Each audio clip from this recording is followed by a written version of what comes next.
안녕하세요. 무책임한 철부지를 인생에서 몰아낸 40대 중반 여자입니다. 그 무책임한 철부지는 바로 제 전 남편이에요. 지금은 모든 걸 훌훌 털어내고 행복하게 살고 있지만 저는 전 남편으로 인해 수도 없이 가슴에 천불이 나야 했습니다. 전 남편의 무책임함과 그걸 말리긴커녕 부추기는 심호 때문에 말이죠. 저는 결혼이라는 것엔 큰 책임감이 따른다고 생각합니다. 하지만 그런 마음가짐과는 다르게 책임감 있는 남자를 알아보는 눈은 뻔이었던 모양이에요. 두 번 다신 그런 실수를 하지 않겠다는 각오를 담아 제 실패한 결혼 생활에 대해 이야기를 해보고자 합니다. 저는 인구가 40~50만 명 정도밖에 안 되는 중소도시에 살고 있어요. 훗날 취업을 하며 서울로 올라가 터를 잡은 오빠와 달리 저는 태어나고 자란 이 도시에서 쭉 거주하고 있죠. 진수가 나 믿지? 나한테 시집 오면 세상에서 제일 행복한 아내로 만들어줄게. 저는 나이 37에 공무원이던 남편과 결혼을 했습니다. 양가 집안 형편이 둘다석 여유로운 편은 아니라 그동안 서로 모은 돈을 합쳐 전셋집으로 들어갔죠. 어차피 이곳은 서울이나 대도시처럼 집값이 비싼 편이 아니었기에 얼른 열심히 모아 자가를 마련하자 싶었어요. 그렇게 행복한 신혼생활을 꿈꿨건만 저는 신혼 초부터 심호 때문에 골머리를 앓아야 했습니다. 예, 아가, 너희 지금 이불 못 쓰고 있니? 우리 아들 여름에 못 이불 아니면 잠을 못 자. 아, 남편도 아무 말도 안 해서 몰랐어요. 지금은 그냥 일반 이불 쓰고 있는데 한번 알아볼게요. 얘가 아내가 됐으면 남편 잠자리 입을 정도는 신경을 잘 썼어야지. 너 맞벌이 한다고 다 똑같은 직장인이 아닌 거 알지? 우리 아들은 나란 일하는 공무원이잖아. 나란 일이 얼마나 힘든 건데 앞으로는 주의 좀 기울이렴. 예, 아가, 너희 동가린 도가 아니? 누가 한달 것 없이 서로 합쳐서 상의해서 생활비도 쓰고 지출도 하고 있어요. 상의를 해? 예, 내가 노파심에 사는 말인데 남편이 돈 쓰고 그런 거에 대해 일일이 바가지 긁고 그러면 안 된다. 신우기가 돈을 쓰면 남편이 깊은 뜻이 있어서 그렇게 썼겠지 하고 이해하는 게 아내된 미덕인 거야. 남편은 외아들이었는데 시부께선 남편이 30살 때 일찌감치 병으로 돌아가셨다는군요. 원래도 아들의 애지중지했던 시모는 그 이후론 시부가 남긴 약간의 재산에 의지해 살며 아들 바라기가 됐다고 해요. 거기까진 저도 충분히 이해했습니다. 그런데 시모는 귀한 아들의 말이면 뭐든 옳다고 생각하는 분이더라고요. 게다가 아들에게 너무 관심이 많아서 제게 전화해서 아들 먹는 거, 입는 거, 덮는 이불의 속옷까지 물어보는 분이었죠. 처음에야 시댁이 어려우니 내내 했지만 일주일에 2~3번씩 그런 전화를 받으니 스트레스가 이만저만이 아니더군요. 여보, 어머님한테 당신이 말씀 좀 드려. 나한테 전화해서 물어보지 마시고 당신한테 직접 전화하시라고. 내가 몇 번이나 그렇게 말씀드렸는데 대체 왜 나한테만 전화하시는 거야? 미안해. 우리 어머닌 아들이 일할 때 방해하면 하늘이 무너지기라도 하는 분인 줄 알아서 말이야. 일 안 할 때도 일하고 와서 쉬느라 힘든 아들 귀찮게 하면 안 된다고 하시고 당신한테 전화 좀 그만하라고 말씀드리긴 했는데 매번 알았다고 하고 또 그러시니까 나도 미치겠네.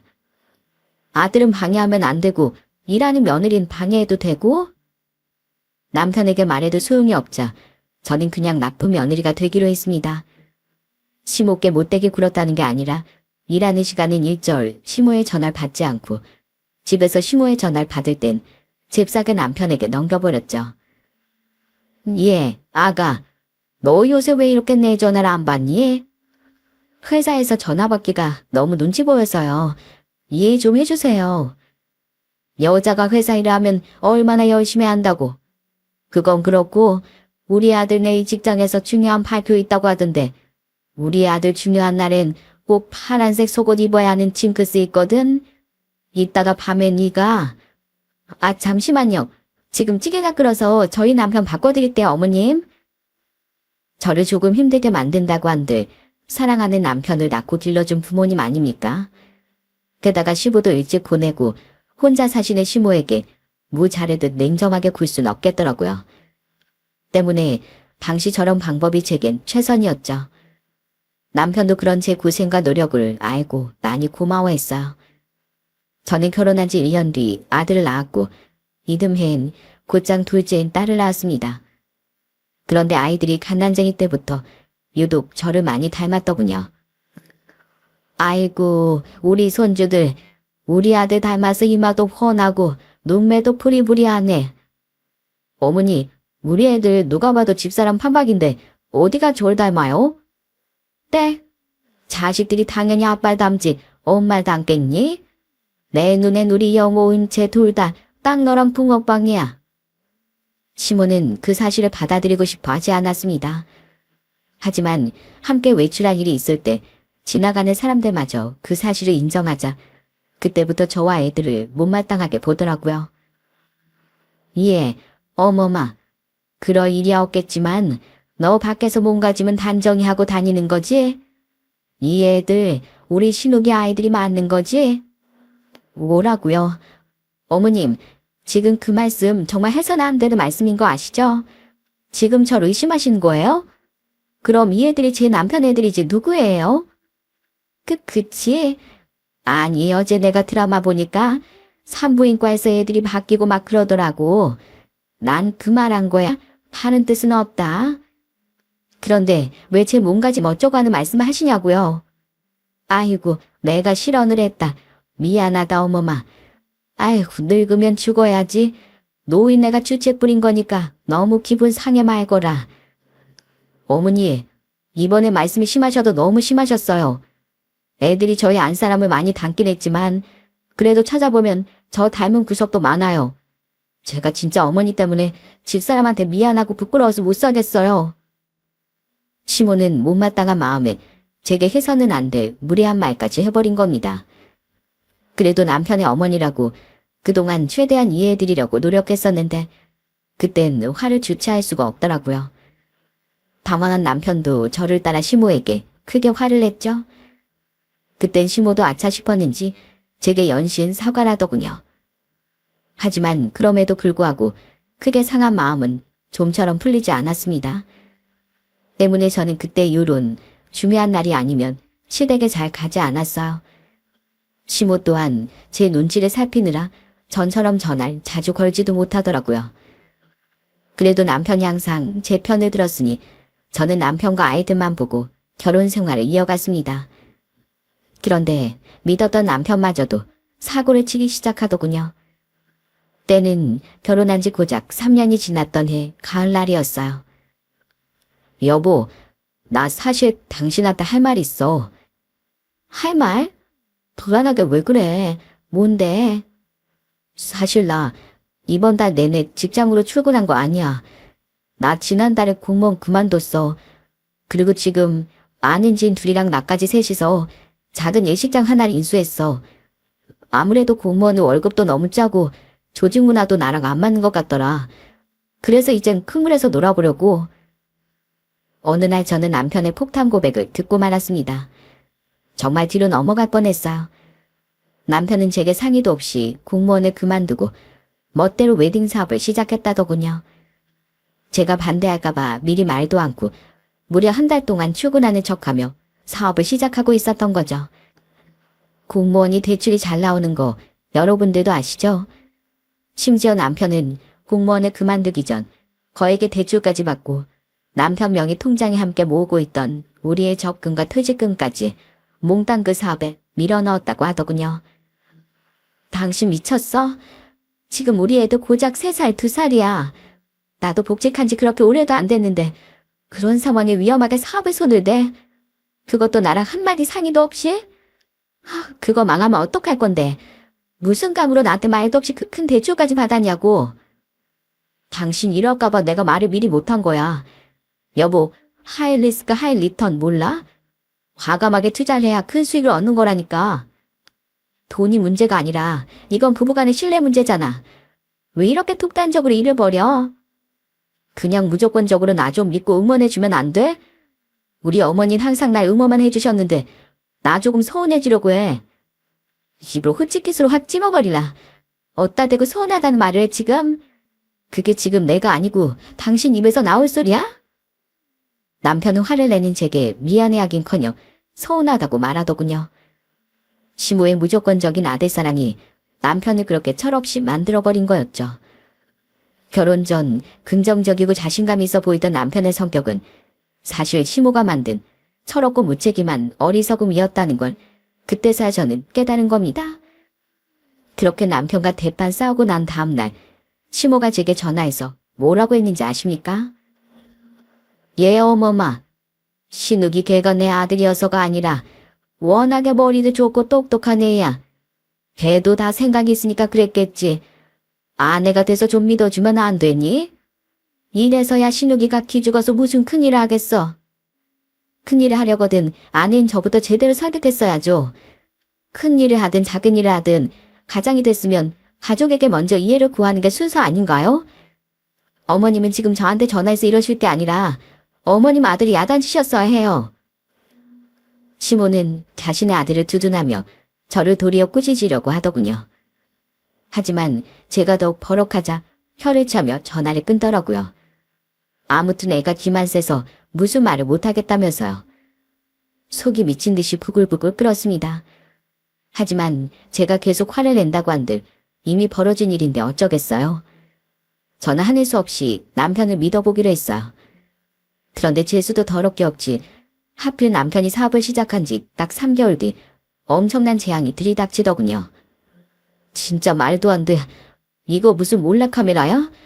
어떻게 사업을 시작하자마자 대재앙이 생기냐고. 바로 전 국민을 고난으로 밀어넣었던 마스크 시국이 터진 겁니다. 여러분도 아실 거예요. 그때 당시 결혼식도 줄줄이 취소되고 결혼식을 올리려던 예비 부부들도 대부분 결혼식을 미뤘다는 거요. 노하우가 풍부한 다른 웨딩 업체들도 큰 위기를 맞은 상황에 이제 막 사업을 시작한 남편과 지인들의 웨딩홀은 버텨낼 재간이 없었죠. 더군다나 서울도 아닌 인구가 적은 지방도시였으니 그 타격은 더욱 심할 수밖에 없었습니다. 결국 남편의 사업은 시작한 지 고작 1년 7개월 만에 처참히 망하고 말았어요. 이제 어쩔 거야. 그동안 모은 돈도 퇴직금도 다 날리고 대출금 때문에 빚만 산더미처럼 남았잖아. 미안해 여보. 난 정말로 이게 잘 될 줄 알았어. 그래서 평생 떵떵거리면서 살 줄 알았단 말이야. 여보, 제발 한 번만 용서해줘. 나 2번 다시 안 그럴게. 나 진짜 앞으로는 당신 말 안 어기고 열심히 살게. 우리에게 남은 건 빚뿐이었습니다. 잠을 자려고 누워도 일을 할 때도 오로지 빚 생각만 나더군요. 정말 손이 덜덜 떨리고 막막함에 눈물이 났죠. 기재야 남편은 매일같이 제게 싹싹 빌기 바빴어요. 그리고 그렇게 남편의 편을 들던 시모는 집까지 찾아와서 저를 설득하더라고요. 어머마, 네가 속이 많이 상했지? 근데 잘 생각해봐라. 지금은 성공한 사람들도 처음엔 다들 몇 번씩 실패해보지 않았겠니? 어떻게 실패 없이 사람이 성장할 수 있겠어? 우리 신우기가 어멈 너한테 이혼당할까봐 불안해서 어쩔 줄을 모르더구나. 걔가 2번 다시 안 그런다고 너한테 싹싹 빌고 있다며. 마음 넓은 네가 한 번만 이해하고 용서해주면 안 되겠니? 내가 이렇게 부탁하마. 남편이 너무 미웠지만 이혼을 선택하기란 쉽지 않았어요. 부부간의 신뢰도 중요하지만 그만큼 중요한 게 또 의리 아니겠습니까? 한 번 실수했다고 해서 냅다 갈라서긴 그 의리가 제 발목을 붙잡더라고요. 게다가 저희 친정 부모님도 제게 남편을 한 번은 용서해주라고 말씀하시더군요. 이서방도 잘해보려고 그런 거겠지. 비록 방법은 잘못됐다지만 잘못을 바로잡을 기회를 가족이 아니면 누가 줄 수 있겠니? 우린 널 그렇게 의리 없는 아이로 키우지 않았다. 특히 저희 친정아빠는 딸인 제가 그 상황을 관대하고 현명하게 이겨내길 바라셨어요. 당시 저희 아빠는 지병이 악화되어 쓰러진 후 입원과 퇴원 생활을 반복하고 계셨습니다. 가뜩이나 몸이 약해진 아빠에게 이혼녀 딱지 붙은 딸이 되어 걱정을 얹어드릴 수가 없겠더라고요. 때문에 저는 남편을 한 번만 용서해주기로 했죠. 남편은 그런 제 결정에 눈물까지 흘리며 고마워했어요. 고마워 여보. 나 진짜 당신 이혼하자고 할까봐 너무 무서웠어. 여보, 나 진짜 앞으로 당신 속 안 썩이고 열심히 살게. 영호야, 은채야, 아빠 이혼 안 한다. 아빠 살았다. 애들 어려도 다 알아들어. 그런 말 하지 마. 아직 4살, 5살인 애들이 어떻게 알아듣겠어. 저것 봐, 그냥 나보고 웃기만 하잖아. 여보, 진짜 고마워. 시모 또한 제게 전화해 역시 우리 며느리라며 고마워했습니다. 저는 그래, 이게 삶이라는 거겠지 하고 다시 열심히 살기 시작했죠. 남편이 약속한 대로 열심히 사는 모습을 보이더군요. 작은 회사에 취직을 한 뒤 나름대로 적응하며 성실하게 일을 하더라고요. 저는 남편과 함께 열심히 빚을 갚기 시작했는데 감사하게도 저희 친정 부모님께서 일부 도움을 주셨습니다. 빚은 무조건 빨리 없애고 봐야 하는 거야. 아주 나중에 천천히 갚아도 괜찮으니까 일단 급한 불부터 끄려무나. 오빠 세연이 또한 제게 도움을 주고 싶어 했지만 저는 거절했어요. 그 사람이 비싼 서울의 집값 때문에 대출금 갚으며 조카들 키우는 것만 해도 힘들 걸 아는지라 가족으로서 부담을 주고 싶지 않았거든요. 그렇게 우린 친정 부모님의 도움과 잔뜩 허리띠를 조인 덕에 빚을 전부 갚을 수 있었습니다. 그런데 이제 좀 살만하다 싶었더니 남편이 또 일을 저지르지 않았겠어요? 뭐? 회사를 때려치웠다고? 당신 그 회사 들어간 지 이제 고작 2년 3개월 됐어. 나한테 열심히 살겠다며. 그런데 벌써부터 무슨 생각으로 회사 그만두냐고. 게다가 또 나랑 상의도 없이 그만둬버리기부터 하고 통보하는 거야? 진짜 왜 이래 당신?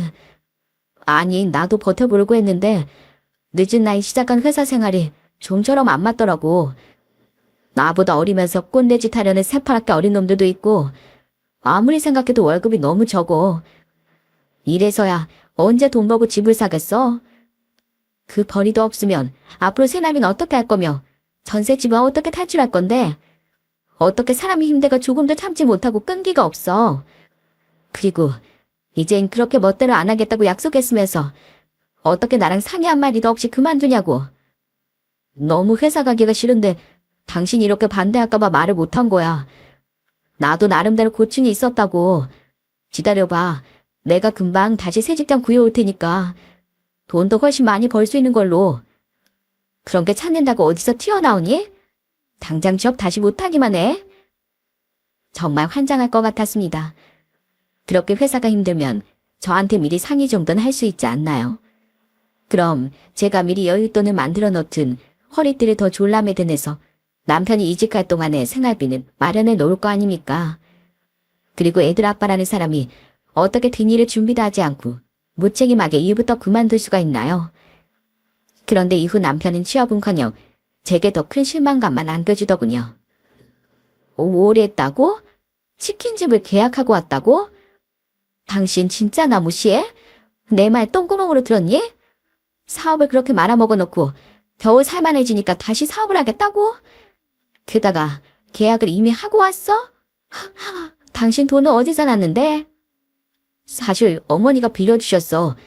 내가 꼭 성공할 자신 있다고 하니까 전세집 전세 보증금을 대부분 빼서 월세로 돌리셨거든. 지금 당신 엄마 전세금을 빼서 그걸 계약했다고?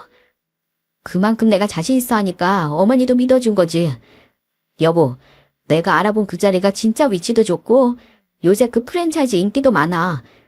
아무리 생각해도 난 조지 생활도 안 맞고 식꼬리만한 월급에 만족할 만한 소인도 아닌 것 같아. 나 마지막으로 딱 한 번만 믿어주라. 이 길이 진짜로 당신이 사모님이 될 수 있는 직행 코스라니까. 믿을 만한 행동은 코딱지만큼도 안 보여주면서 자꾸 뭘 믿으라는 거야? 사모님? 그딴 거 나 필요 없어. 내가 필요한 건 무책임하게 항상 뭐든 저지르고 통보하는 남편이 아니라 항상 아내인 나를 존중하는 정상적인 남편이라고. 내가 그렇게 기회해줬는데 어쩜 이렇게 날 보란듯이 무시해? 그리고 그 잘못된 길에 당신 엄만 왜 말리지도 않고 매번 그치기냐고. 당신 그러다 내가 성공하면 미안해서 어쩌려고 그래? 내가 막상 돈 많이 벌어오면 당신도 생각이 달라질걸? 아니, 난 당신이 망하든 성공을 하든 이제 신경도 안 쓸 거야. 당신한텐 1,000원짜리 한 장 안 받을 거고 우리 애들도 내 돈으로 키울 거야. 그러니까 당신 앞으로 나한테 아무것도 바라지 마. 나를 아내라고 생각도 하지 마. 당신한테 더 이상의 자비는 없어. 이 무책임한 인간아. 어디 가서 우리 애들 아빠라고 말도 하고 다니지 마. 참을 수 없는 분노와 실망감이 밀려왔습니다. 남편에 대한 신뢰와 정은 추락할 대로 추락하고 말았죠. 남편은 그런 용서를 빌기는커녕 투덜대며 자신은 꼭 성공해 보일 거라고 말하더군요. 지금 자신이 정말로 잘못한 것이 뭔지 남편은 전혀 모르는 것 같더라고요. 그리고 예상하시겠죠? 다음날 시모는 어김없이 제게 전화를 걸었더군요. 그때만큼은 저도 시모에게 진심으로 안타까움을 담아 말했어요. 어머님, 안 그래도 제가 먼저 전화 드리려고 했는데 마침 잘 됐네요. 어머님, 어떻게 겁도 없이 전세금을 빼서 남편한테 주신 거예요? 그러다 그 돈 못 돌려받으면 어떻게 하시려고요? 어머님, 제가 진짜 며느리로서 걱정돼서 말씀드리는 건데요. 자꾸 남편이 하는 일들 다 오냐오냐만 하시면 진짜 큰일 나요. 어머님이 그러시니까 애들 아빠가 더 겁도 없이 일을 벌이고 다니는 거잖아요. 어머님 노후자금도 별로 없으신데 어쩌시려고 그러세요? 난 우리 아들 믿는다. 이렇게 옆에 믿어주는 가족이 있어야 사람이 대성하는 거야. 예, 어머마. 지난번엔 비록 우리 아들이 실패했지만 그땐 그냥 운이 없었던 거 아니겠니? 넌 아내라는 애가 왜 이렇게 남편을 못 믿고 항상 반대만 하는 거야? 기억 안 나세요, 어머님? 제발 이혼만 말하지 말라면서 2번 다시 제 믿음 안 저버리겠다고 남편이 약속했던 거예요. 저는 지금 저와의 약속을 저버린 것 때문에 화가 난 거예요. 그것도 봐라. 우리 아들이 얼마나 착한데 오죽했으면 매번 너한테 비밀로 하고 우선 저지르고 보겠니? 네가 얼마나 애를 긁어댔으면 애가 그렇게 널 무서워하겠냐고. 그러니까 나라도 우리 아들 믿고 응원해줘야 하지 않겠어? 애 스트레스 받으면 될 일도 안 되는 법이라니까. 어느 우리 아들한테 뭐라고 하지 말거라. 시모는 자기 할 말만 하곤 전화를 또 끊어버렸습니다. 제게 이혼하지 않아줘서 고맙다고 숙이고 나올 땐 언제고 정말 뻔뻔하기 짝이 없었죠. 이후 저는 남편과 한동안 말도 제대로 섞지 않았습니다. 저는 남편이 멋대로 치킨집을 계약하고 왔을 때부터 이혼을 생각하고 있었어요. 말만 매번 잘못했다고 하면서 사실은 반성 하나 안 했던 남편이 인간으로도 보이지 않았죠. 다만 아직 어린애들이 마음에 걸려 적절한 시기만 보고 있었어요. 그 와중에 남편의 치킨집은 꽤 매출이 나왔던 모양입니다. 따로 매출을 물어보지 않아도 남편의 의기양양한 태도에서 알 수 있었죠. 당신, 내가 이번 달에 얼마나 벌었는지 알아? 당신 월급은 내 벌이 발치해도 못 와. 거봐, 내가 잘 된다고 그랬지? 이제 나한테 미안하지? 아니, 하나도 안 미안하고 얼마나 벌었는지 관심도 없어. 그런데 남편은 돈을 모아서 저희 친정집이나 시모에게 갚을 생각은커녕 신이 나서 흥청망청 쓰고 다니기 바쁘더군요. 치킨집 시작한 지 얼마나 됐다고 할부로 외제차를 뽑아오질 않나, 비싼 골프채를 몇 개나 사오질 않나, 아주 호파의 바람만 잔뜩 들어갔더라고요. 골프야 전에도 치긴 했지만 그저 실내 골프 연습장에서 연습만 하는 정도였는데 인근 상인 모임을 따라 골프를 몇 번 다녀오더니 허세가 가득해진 거죠. 장인어른, 자리 털고 일어나시면 저랑 필드에 한번 나가시죠. 제가 골프 제대로 알려드릴게요. 야, 이 비싼 골프채를 쓰니까 손맛이 다르더라니까요. 이게 바로 돈의 맛 아닐까요? 남편은 저희 아빠 병문안을 가거나 친정에 가서도 그저 자랑질 뿐이었습니다. 친정에서 빌려준 돈은 갚지도 않았으면서 허세만 가득해진 남편을 보며 친정 부모님도 저희 오빠 부부도 떨떠름한 표정이었죠. 저는 그 가운데서 창피해서 어쩔 줄을 몰랐고요. 그래도 가족이라곤 우리밖에 없었으니 전에 심오한 말을 섞진 않을지언정 명절에 시댁에 가긴 갔습니다. 그런데 전세금은 갚을 생각도 않는 아들이 뭐 그렇게 예쁘다고. 시모는 남편이 기특해서 어쩔 줄 모르는 것 같더라고요. 남편이나 시모나 너무나도 꼴보기가 싫었죠. 그런데 잠시나마 이혼에 대한 생각을 잊게 할 만한 비극이 저에게 찾아오더군요. 아빠, 어떻게 이렇게 인사도 한마디 없이 급하게 가셨어요? 으, 차라리 이게 다행인지도 모른다. 몸져 누워서 살아도 산 게 아닌 것처럼 연명하다가 가는 사람들도 있다는데 오히려 이렇게 간 게 너희들 아빠한테 편했을지도 몰라. 남편이 치킨집을 차린 지 7개월이 지났던 어느 날 오래도록 아프시던 친정아빠가 돌연 폐렴으로 순식간에 돌아가신 겁니다. 면역력이 떨어질 대로 떨어졌던 아빠에게 폐렴은 치명적이었던 거죠. 아빤 가족과 제대로 된 마지막 인사조차 못 나누고 영원히 떠나셨어요. 의식을 잃고 사경을 헤매다 돌아가신 아빠를 생각하면 지금도 가슴이 찢어질 것 같습니다. 아니야, 오빠. 당연히 이건 다 같이 나눠 가져야지. 왜 이걸 나한테 다 줘? 엄마, 저 이거 다 못 받아요. 아직 엄마가 빌려주신 돈도 하나도 못 갚았는데요. 그리고 그때 저는 생각지도 못한 아빠의 많은 유산을 받게 됐어요. 아빠는 돌아가시면서 약간의 재산과 함께 사망보험금을 남기셨습니다. 그런데 엄마 오빠는 그걸 전부 저에게 주겠다고 하더라고요.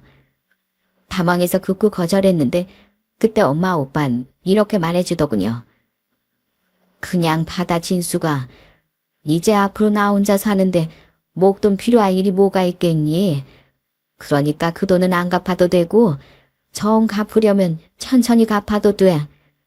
무엇보다 엄만 네가 결혼하고 돈 때문에 힘들어하는 모습이 너무 가슴 아프구나.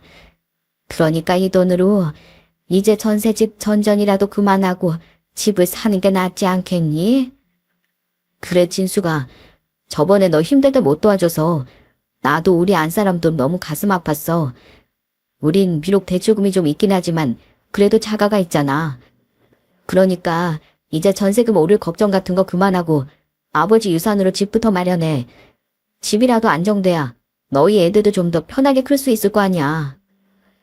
두 사람이 아이들 이야기를 하자 괜히 눈물이 날 것 같았습니다. 저는 감사한 마음으로 아빠의 유산을 받게 됐어요. 그리고 아빠가 돌아가신 지 2달 뒤 34평짜리 아파트를 사서 드디어 전세살이를 끝내게 됐죠. 아빠의 유산과 그동안 제가 모아놨던 약간의 돈에 대출금을 조금 껴서 말입니다. 작은 도시라 집값이 서울만큼 비싸지 않았지만 그래도 저에겐 꿈만 같은 일이었어. 그런데 그때 저보다 더 뜰 듯이 좋아한 사람이 누구였는지 아십니까? 우와, 여기가 진짜 우리 집인 거지? 대박, 이 거실 뷰 좀 봐. 끝내준다. 여보세요? 제철이냐? 야야, 나 집 샀다. 빌라? 아니야 임마. 아파트야 아파트. 그것도 34평. 아이, 내 벌이 이 정도 껌이지. 집 구경? 언제든지 와. 그러지 말고 애들이랑 집들이 날짜 한번 잡자. 빈손으로 와, 빈손으로. 그건 바로 집 구하는데 10원짜리 한 장 안 보탠 남편이었어요. 남편의 신이 나서 집 구석구석 사진을 찍더니 주위에 문자로 전화로 자랑하기 바쁘더군요. 이제 막 이사 왔는데 집들이 타령해 이 정도는 껌값이었다는 허세. 정말 입을 꿰말버리고 싶었어요. 그리고 그 엄마의 그 아들 아니겠습니까? 이사한 지 며칠 지나지도 않은 어느 날 남편이 이러더군요. 여보, 우리 어머니 2시간 뒤쯤에 우리 집 구경하러 오신대. 뭐, 아직 집 정리도 제대로 다 못했는데 갑자기 나한테 말도 없이? 집에 먹을 것도 없어. 에이, 집 구경하러 오는 건데 밥이 뭐가 중요해. 그냥 배달 음식 시켜드리면 되지. 아직 이 집을 구하게 도와준 친정엄마도 오빠 부부도 초대할 생각조차 못했는데 남편의 시모를 집으로 초대한 겁니다. 그것도 저에게 또 말도 없이 말이죠. 사실 그때 전 남편에게 언제 이혼이라는 말을 꺼내지 그 타이밍만 재고 있던 때였어요. 그런 제가 시모가 반가웠겠습니까? 그런 제 마음도 모르고 저희 집에 쳐들어온 시모는 입이 해벌쭉해져 있더군요. 그리고 남편이 시켜놓은 족발은 뜯는 둥 마는 둥 하며 집 구경하기에 여념이 없었어요. 이야, 난 평생 아파트에 살아본 적도 없는데 여기 집이 너무 좋구나. 이 벽지 고급스러운 것 좀 봐. 세상에 사돈 어른이 돌아가시면서 너한테 큰 선물을 주고 가셨구나. 우리 아들 팔자가 폈네. 아주 폈어. 우리 아들 못 믿냐? 왜 우리 아들 길을 죽이냐면서 저를 못 잡아먹어 안달일 땐 언제고. 시모는 꿀이 듬뿍 발라진 말투더군요. 한 주 동안 이사하랴, 애들 챙기랴, 야근까지 하랴. 정신이 없던 저는 그런 시모의 말에 대꾸할 힘도 없었어요. 때문에 그저 아, 네 하고 대충대충 대답만 하고 시모로 돌려보냈죠. 그런데 그로부터 약 일주일 뒤인 토요일 오후 대뜸 시모가 또 연락도 없이 찾아왔더군요. 그때 아이들은 낮잠을 자고 있었고 남편은 치킨집에 출근했을 때라 저는 조용히 시모를 집으로 들였어요. 연락도 없이 어쩐 일이세요? 그게 너한테 이걸 주려고 겸사겸사 내 할 말도 있고 해서 말이다. 시모는 제게 대뜸 커다란 플라스틱 음식 용기를 건네더군요. 열어보니 그곳엔 삼계탕이 들어있더라고요. 시모는 은근한 목소리로 제게 용건을 꺼내기 시작했는데 그 용건이라는 게 기가 막혔습니다. 저번 주에 보니까 네가 요즘 살이 좀 빠진 것 같아서 내가 삼계탕 좀 삶아왔다. 집이 이렇게 넓은데 혼자서 일하랴 청소하랴 힘들겠구나. 아들밖에 모르시는 분이 갑자기 왜 이러세요? 나도 표현을 못해서 그렇지 아이 마음속으로 항상 어멈 네 걱정 많이 했어. 그런데 어머마 지난주에 내가 보니까 아직 6살인 제 혼자 쓰긴 방이 좀 넓은 것 같던데 원래 애들은 할머니 옆에서 커야 더 예의도 바르고 어른 공경도 잘하게 되는 거 알지? 그때 직감했습니다. 남편 때문에 월세방에 살게 된 시모가 이 집을 노리고 있다는 것을요. 애초에 이 집에 들일 생각도 없었지만 저는 뭐라고 하나 보려고 우선 시모의 말을 들어봤어요. 시모의 말은 갈수록 가관이었습니다. 어머마, 내가 나이가 70을 넘기고 나니까 혼자 살기가 너무 외롭구나. 게다가 내가 너희들 도와주려고 지금 전세도 빼고 월세살이 하고 있지 않겠니? 우리 영감이 남긴 재산도 얼마 없는데 하달이 나가는 월세 38만 원이 너무 아깝더구나. 너희들을 위해 내가 그렇게 희생했으니까 이제 너희들이 응당 날 부양하는 게 맞지 않겠어? 내가 이 집 들어와서 은채랑 같이 방 쓰면 딱 좋을 것 같은데. 어머님, 뭔가 단단히 착각하고 계신 것 같은데요. 저는 남편이 벌어오는 돈 한 번도 받아 쓴 적도 없고요. 그 사람이 얼마나 버는지도 몰라요. 이 집에 어머님하고 남편이 보탠 건 아무것도 없다는 뜻이에요. 제가 어머님한테 도움받은 건 아무것도 없다고요. 근데 제가 어머님을 대체 왜 부양해야 되죠? 얘가 말 한번 참 서운하게 한다. 너랑 우리 아들은 부부인데 부부는 공동체 아니겠니? 어쨌든 네 남편이 잘 벌면 앞으로 너도 좋은 거 아니냐. 내가 뭐 공짜로 들어온다는 것도 아니야. 앞으로 다달이 너한테 20씩 주마. 방세 10에 식비 8만 원, 관리비 2만 원이면 괜찮지? 그리고 넌 아직 못 들은 모양인데 사실 우리 신우기가 자기 치킨집이 잘 되면 꼭 날 모시겠다고 했어. 그래서 내가 선뜻 전세금도 빼서 빌려준 거야. 이젠 집도 생기고 치킨집도 꽤 잘 되고 있으니까 네 남편이 한 약속을 너도 지켜야 하지 않겠니? 애들 아빠가 자기 멋대로 그런 약속까지 했다고요? 그래, 그랬었다니까. 기가 막혔습니다. 제가 시모 때문에 얼마나 스트레스 받아 있는지 알면서 남편은 멋대로 그런 약속까지 했던 거예요. 시모의 뻔뻔함에 예전 같았으면 천불이 났을 겁니다. 하지만 이미 이혼에 대한 결심이 섰을 때라 그런지 천불이 나기보단 어이가 없어서 웃음이 나더군요. 그리고 저는 지금이 바로 시기만 보던 이혼을 저지를 때라고 생각했어요. 하지만 그 자리에서 이혼 이야기라면 시모가 돌아가지 않고 난리를 칠 것 같더라고요. 때문에 저는 팡 터뜨리고 싶은 마음을 꼭 참고 웃으며 말했죠. 어머님, 오늘 여기 잘 오셨네요. 마침 제가 고민하고 있는 일이 있었는데 어머님 덕분에 확신이 생겼거든요. 무슨 확신? 그런 게 있어요. 그리고 이따 저녁쯤에 어머님 댁으로 물건이 좀 도착할 건데요. 그것 좀 잘 받아주세요. 물건? 갑자기 무슨 물건? 설마 너 나한테 무슨 선물 보냈니? 선물이요? 아, 네, 선물 많네요. 아마 받으시면 깜짝 놀랄 거예요. 어머님, 완전 깜짝 선물이거든요. 그리고 어머님하고 합가하는 건 생각해 볼게요. 생각하고 자시고 할 게 뭐 있어. 여긴 우리 아들 집이나 마찬가지인데. 어쨌든 합가한다고 해도 어머님 짐 정리는 하셔야 할 거 아니에요. 당장 지금부터 여기서 지내실 건 아니잖아요. 아, 그건 그렇지. 그럼 나 집 가서 미리 짐 좀 싸고 있으면 되겠니? 네 생각이라는 거 나 걱정 안 해도 되는 거지? 알았다. 우선 나 집에 돌아가 있으마. 저는 그렇게 시모를 좋은 말로 돌려보냈습니다. 그리고 그때부터 저의 본격적인 이혼 준비가 시작됐죠. 네, 오늘 와주실 수 있는 거죠? 아, 3시간이요? 네, 그럼 그때로 부탁드릴게요. 저는 인터넷에 검색해 당일에 와줄 수 있는 용달차를 불렀습니다. 그리곤 남편 짐을 팬티 한 장까지 모조리 다 싸서 용달차를 통해 시모의 월세집으로 보내버렸어요. 제가 보낸다던 선물을 기다리던 시모는 질색 팔색을 하고 전화를 하더군요.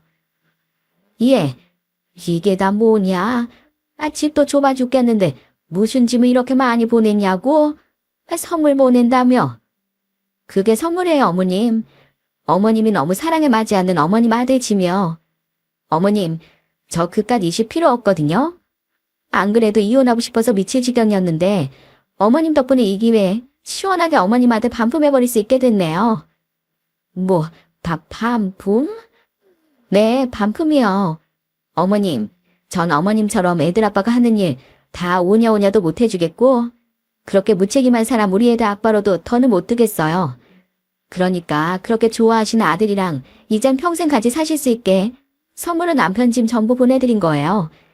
이젠 남편 기죽이는 며느리 사라질 테니까 어머님 혼자 어머님 아들 열심히 응원하면서 행복하게 사세요.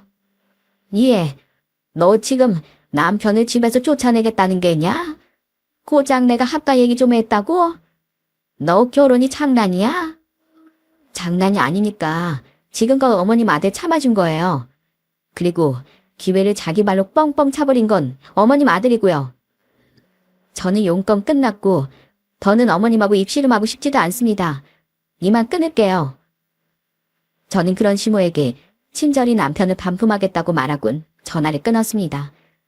그리곤 시모의 전화를 냅다 차단해버렸죠. 다음으로 한 일은 현관 도어락 비밀번호를 바꾸고 남편에게도 이혼 통보를 하는 거였어요. 여보세요? 여보, 안 그래도 나 방금 어머니한테 전화 받았어. 내 짐을 보낸다니 이게 무슨 소리야? 말 그대로야. 난 더 이상 당신이랑 남편 아내 안 할 거야. 당신도 당신한테 유책 사유가 충분한 거 알지? 이혼 소송으로 괜히 서로 기운 빼지 말고 우리 조용히 여기서 정리하자. 당신 집은 이제 여기 없으니까 집에 들어오지 말고 당신 하는 짓 다 예뻐라는 당신 엄마랑 오래오래 잘 살아. 이혼설은 당신 엄마 집으로 보낼게. 여보, 내가 잘한다고 했잖아. 갑자기 왜 그래? 내가 그 좋은 우리 집을 두고 어딜 가?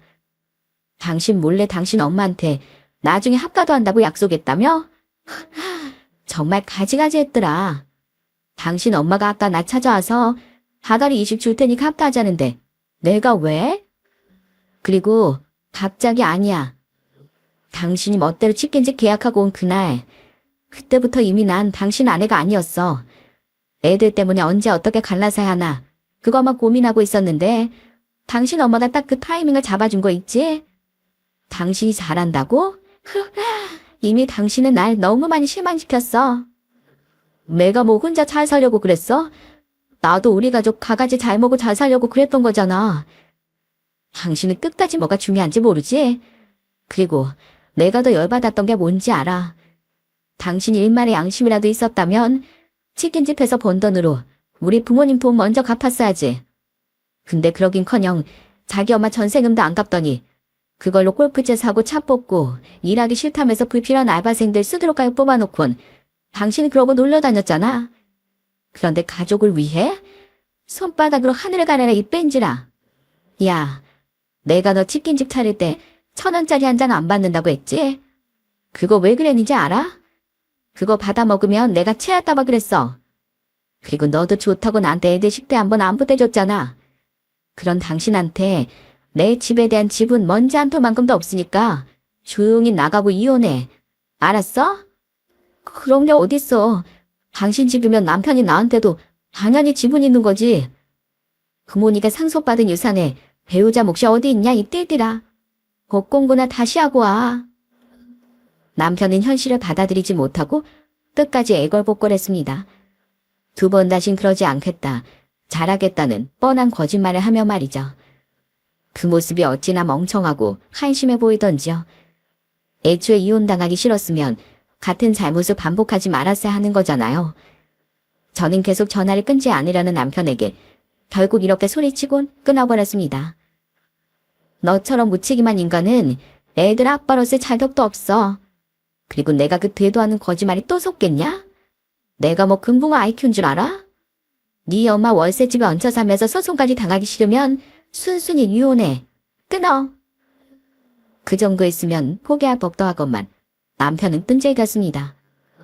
그날 남편은 치킨집을 일찍 닫은 건지 밤 10시가량에 찾아 문을 마구 두드렸어요. 여보, 비밀번호는 언제 바꿨어? 여보, 우선 들어가서 얘기 좀 하자. 이렇게 번듯한 내 집 두고 내가 왜 월세방으로 가야 하는데. 제발 이 문 좀 열어줘. 멀쩡한 네 엄마 전세집 빼고 월세방으로 옮기게 한 게 너 아니냐? 이 천하의 못난 불효자야. 그래도 네가 최고라는 너희 엄마한테 안 가서 울어. 여기서 질질 짜지 말고. 그날 남편은 결국 옆집에서 시끄럽다고 소리 지르고 나서야 떠났습니다. 남편이 떠난 뒤에야 저는 옆집 노부부 어르신들을 찾아가 죄송하다고 사과를 했어요. 제 자초지종을 들은 두 분은 감사하게도 더욱 화를 내지 않고 위로를 해주시더라고요. 감사한 마음에 저는 다음날 한우색들을 선물하며 다시 한번 사과를 드렸죠. 빨리 이혼하고 정리를 하고 싶었건만 그 뒤 남편은 며칠을 더 이혼하지 않고 버틴기더군요. 그런데 그 사이에 시모가 제 회사 앞까지 저를 찾아왔더라고요. 제가 전화를 받지 않으니 마음이 급해진 시모가 거기까지 쫓아온 겁니다. 어머님, 여기까지 오셔도 달라질 건 없어요. 아들 기만 죽이고 사는 절 대체 왜 붙잡으려고 하세요? 예, 내가 말 좀 그렇게 했다고 삐졌니? 내가 미안하다. 난 너희 집에 안 들어가마. 그냥 혼자서 조용히 살게. 그러니까 이혼하지 말고 네가 한 번만 불러서 주렴. 우리 아들 며칠째 장사도 하러 안 나가고 집에서 울기만 한다. 이게 다 내 탓이라는데 애미로서 가슴이 찢어질 것 같아. 그 인간 아직도 반성 안 하고 어머님 탓을 하고 있어요? 아들내미 한번 정말 장하게 키우셨네요. 전 어머님을 애초에 모시고 살 생각도 없었고요. 남편하고도 진즉 이혼할 생각이었어요. 그러니까 더는 찾아오지 마세요. 그땐 저도 법적으로 해결할 테니까요. 그리고 저랑 진짜 돈 들여서 법정싸움 하고 싶지 않으면 순순히 이혼하라고 남편한테도 전해주세요. 그렇게 기회를 줬건만 이제 와서 매달린들 무슨 소용이겠습니까? 저는 어머마하고 울먹이며 부르는 시모를 두고 자리를 벗어났어요. 결국 이젠 틀렸음을 깨달은 남편은 울며 겨자 먹기로 이혼을 선택해야 했습니다. 게다가 남편은 자기 혼자서 애들을 어떻게 키우냐며 스스로 양육권도 포기하더군요. 그 한심하고 무책임한 놈 덕에 저는 다행히 아이들을 데려다 키울 수 있었어요. 그렇게 저는 몸에서 사리가 나올 것 같았던 결혼 생활을 정리하게 됐습니다. 어떻게든 가정은 지켜야 한다는 주의였던 저희 엄마와 오빠 부부도 제 결정을 축하해 주더라고요. 그래, 가정을 지키는 것도 중요하지만 아닐 땐 확실하게 뒤돌아서는 것도 중요한 것 같구나. 잘했다 우리 딸. 그동안 고생 많았어. 하지만 이혼한 뒤에도 저는 한동안 남편의 전화에 시달려야 했습니다. 남편은 한동안 술에 취해 제게 울며 불며 전화를 했었거든요. 여보, 우리 집 채광은 여전히 좋아? 내가 제일 좋아하던 가죽 소파에서 우리 애들이 열심히 뛰어놀고 있겠지? 여보, 이 집은 너무 좁고 구려. 며칠 전에 바퀴벌레도 나왔어. 다시 내 집으로 돌아가고 싶어. 어디가 네 집이야? 이 집은 한 번도 당신 집인 적이 없었는데. 그리고 그렇게 구린 집으로 네 엄마를 쫓아낸 게 바로 너 아니니? 제발 정신 좀 차리고 네 엄마한테 효도라도 좀 해라. 그렇게 싫어했지만 당신 엄마한테 이젠 동정심까지 생긴다. 애들 문제로 연락할 일이 있을까봐 저는 남편의 번호를 차단하지 않았었어요. 하지만 더는 그런 전화를 받고 싶지도 않아 결국 저는 남편의 번호를 차단해버렸답니다. 그렇게 이혼한 지도 2년이 다 된 최근에 저는 딱 한 번 시모를 마주친 적이 있어요. 시모는 저와 연락할 길이 없자 또 저희 회사 앞에 저를 찾아왔더군요. 그리곤 싸늘하게 지나치려는 저를 다급히 붙잡고 이렇게 말하더라고요. 어머마, 잠깐만 기다려주려. 내가 오죽 속이 탔으면 여기까지 왔겠니? 어머마, 내가 신우기 걔 때문에 정말 미치겠다. 걔가 있지. 이혼하고 나서 속상하다는 핑계로 치킨집을 나가지도 않더구나. 아르바이트생들한테 가게 죄다 맡기고 자기 술 먹고 골프만 치러 놀러 다니는 거야. 그러니까 가게가 제대로 돌아갔겠니? 치킨이 덜 있거나 탔기도 하고 서비스도 엉망이라 손님들이 미친 듯이 떨어지기 시작했어. 그제야 신우기 걔가 식겁해서 아르바이트생들을 다 자르고 가게 운영을 직접 하기 시작했는데 이미 떨어진 손님은 돌아오지도 않더구나. 전 남편은 그렇게 월세 내기도 버거워하며 시모에게 생활비를 일절 가져다 주지 못했다는군요. 그동안 사치도 미친 듯이 부렸으니 모아둔 돈도 없었던 거죠. 전 남편 때문에 배로 늘어난 생활비를 감당하지 못한 시모는 결국 난생 처음 식당 설거지를 구해 돈을 벌고 있다고 했습니다. 내가 이렇게 고생하면 걔도 대리운전을 하든 뭘 하든 투잡이라도 뛰어야 하는 거 아니냐? 맨날 가게 잘 안 된다고 또 술 퍼먹고 내가 이 나이에 주방이라면서 아들 밥까지 차려 먹이고 산다. 어머마, 내가 정말 등골이 흘 것 같다. 이젠 내가 절대 잔소리 안 할 테니까 제발 우리 아들 좀 다시 데리고 살아주면 안 되겠니? 무슨 부모 구하세요? 그렇게 감당 안 되면 그냥 쫓아내세요. 왜 두 손 두 발 멀쩡한 아들을 혼자 살게 못할 망정 자꾸 누군가에게 떠넘기려 가세요? 아줌마, 전에도 말씀드렸지만 아들 망친 건 아줌마 본인이세요. 그러니까 본인이 만드신 작품 직접 책임지시던가 아니면 버리던가 알아서 하세요. 저번에 분명 경고했습니다. 계속 이러면 법의 힘을 빌린다고요. 또 베일 없게 바랍니다, 아줌마. 그게 전 남편의 소식을 들은 마지막이었어요. 그렇게 무책임하던 전 남편과 아들 감싸기 바쁘던 시모는 월세방을 벗어나긴커녕 월세도 겨우겨우 내며 힘겹게 살아가는 중이라네요. 전 남편은 그 와중에 양육비까지 제게 주느라 허리가 휠 지경일 거예요. 하지만 그건 전 남편 스스로 선택한 길이니 동정심은 갖지 않을 생각입니다. 저는 지금 그때 산 아파트에서 친정엄마를 모시고 아이들과 살고 있어요. 친정엄마 혼자 남은 게 안 그래도 마음에 걸렸었는데 남편과 이혼하니 엄마를 모시고 살 수 있어서 너무 좋더라고요. 저는 지금 집 대출금을 갚으며 조금씩 엄마에게 빌렸던 돈도 갚으려고 따로 모으고 있습니다. 엄만 받지 않으려 하시겠지만 그놈 때문에 엄마에게 진 신세만큼은 꼭 갚고 싶거든요. 저는 요즘 너무 편안한 나날을 보내고 있어요.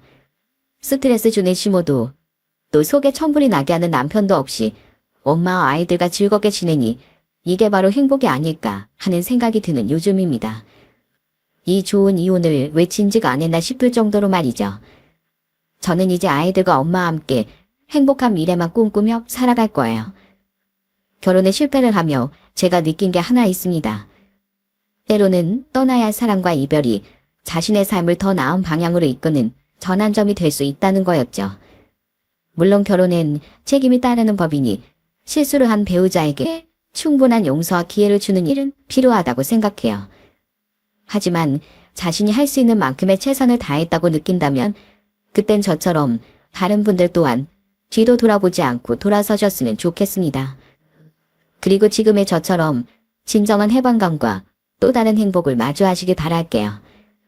제 사연 끝까지 들어주셔서 감사드립니다.